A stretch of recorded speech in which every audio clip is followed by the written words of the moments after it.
Welcome to Second Take, the show that focuses on the issues behind the news. Mining Weekly editor Martin Creamer joins me today to unpack the latest in the mining industry. Hi Martin. Hi Chanel.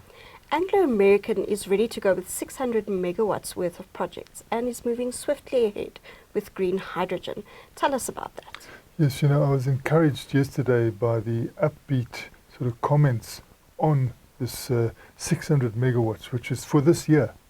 So it's two projects totaling 600 megawatts, and saying that the pathway is encouraging because they're being allowed to do this. Obviously, they said there's still permitting and a few other things that are in the way that you've got to deal with. But they were happy with the door being opened for them to bring in this 600 megawatts, and they're looking to 3,000 megawatts or possibly 5,000 megawatts. They were encouraged yesterday to go for the 5,000 megawatts, go to the big end of it, and to also accelerate it. And they indicated that it might be acceleratable. At the same time, they're saying that their green hydrogen progress is really good. They use green hydrogen for mobility. So you get these massive trucks. I mean, they're huge, the biggest in the world. And these are being trialed now to drive on green hydrogen. And they spoke of also the green hydrogen production and delivery there being accelerated as well. It seems that all the boxes are being ticked there. So we could sort of conclude that the private sector will make quite a contribution, if these doors keep on being opened. Because, listening to what's happening at Eskom is really disturbing. And I think, the need for a serious cleanup there is not being acknowledged too soon. And you wonder how they're going to straighten things out if they don't get Eskom going big on the traditional side, and then we can bring in these non-traditional businesses. I thought that was going to be the way we'd get out of this load shedding. But it seems that the private sector is willing to go, but there are problems, possibly serious problems still in the public sector. The Minerals Council South Africa has welcomed the 125% tax break for businesses investing in renewables, as announced in this week's budget. Tell us more. Yeah, so this is again an encouraging sign. It shows you that at the highest level, the presidency and the Minister of Finance, they realize that you must harness businesses' support to beat load shedding, which is really a serious problem in our economy. And if the fiscus wants to collect the tax that it needs, they're going to have to get business going again. So, wisdom coming out of the fiscus, wisdom coming out of the Minister of Finance, out of the presidency. And this was welcomed again by Minerals Council South Africa, saying, 125% over 2 years tax break. This is very encouraging. Again, I say, parts of the public sector we're obviously encouraged by, but there are serious other parts which are not functioning, and one would like to hear that a big light is going to be shone on this, because it could hold things up drastically. I mean, I've just been coming up the stairs now, and a person has been telling me the serious problems with coal transport and the sort of unwillingness for those in the business to have any competition, and the threats that are going on.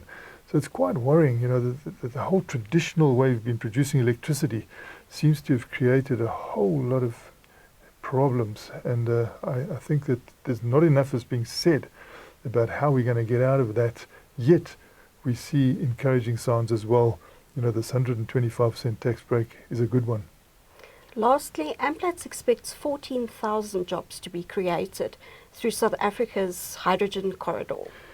See, this is the sort of project that also could be forwarded very fast, because the private sector is involved and the public sector. You've got, the CSR involved. You've got various businesses here that are small and big that are ready to go. Sasol is one of the big ones. Anglo American, ready to go with this. Amplats able to talk about this because of its involvement with the platinum, and saying, there will be mobility this year. That's on the program. So it'll be moderate mobility, but you'll on this corridor that begins in Limpopo and goes through Gauteng and goes off to KwaZulu-Natal, there will be some movement along there this year if these schedules that I see are actually brought into being. But you see what's happening elsewhere in the world, and you realize that with those sort of big players involved, they could speed this up greatly. And if we're going to get jobs out of it, they're talking about graduates coming out and not getting jobs. This is the sort of new era that we're going into that could really absorb those people. And 14,000 jobs, that's nothing to sneeze at that sort of new level. Okay, it's 63,000 ounces of platinum. It's not a huge amount of platinum, but it's an indication of where we are. And also it's showing the world that we're also involved in coming out of this darkness of putting so much problem into the climate change situation. We can see that climate change is real. I mean, you just look all over the world at the moment, and one wonders why in South Africa, perhaps at certain levels, they don't seem to talk about the climate change problem. We want to go a traditional route, and we can't just be isolated here, because we export goods, and if we keep exporting them using an energy which is unacceptable to the world, they're going to penalize us when we get to the borders of these countries. So I think there's more urgency needed there, and but you can see that if you go ahead with like our own hydrogen corridor, they could really do this far quicker, and it's very meaningful because it helps us move with the world and let the world realize that we are moving, so that even if we've still got a bit of dirty energy coming into our products that are being exported, there'll be a bit more tolerance, I think. So hopefully they'll push these projects fast. Thanks for chatting to us, Martin. It's a great pleasure, Chanel. That's it for today. Join us again next week for more news analysis on the local and global mining industries. Don't forget to listen to the audio version of our Mining Weekly daily email newsletter.